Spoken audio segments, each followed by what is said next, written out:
அஸ்ஸலாமு அலைக்கும் வரஹ்மத்துல்லாஹி வபரகாத்து.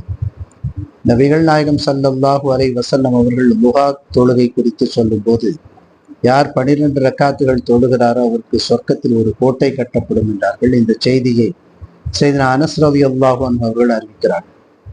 யார் துஹா தொழுகையை பேணுதலாக தொழுது வருகிறாரோ அவரது பாவம் கடல் நுரையளவு இருந்தாலும் அது மன்னிக்கப்படும் என்று நபிகள் நாயகம் ஸல்லல்லாஹு அலைஹி வஸல்லம் சொன்னாங்க.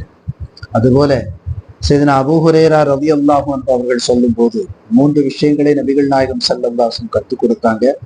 அதை எனது மரணம் வரைக்கும் நான் நிறைவேற்றி வந்தேன், விடாமல் நிறைவேற்றி வந்தேன் என்று சொன்னாங்க. மாதம் 3 நாள் நோன்பு இருப்பது, துஹா தொழுகை, பிறகு வித்ர் தொழுகைக்கு பிறகு உறக்கம் என்று சொன்னார். எனவே இந்த துஹா தொழுகை அளப்பரிய நன்மைகளை கொண்டு வருகிறது. இதை நாம் பேணி தொழக்கூடியவர்களாக ஆகுவோம். அல்லாஹ் தௌஃபீக் செய்வானாக.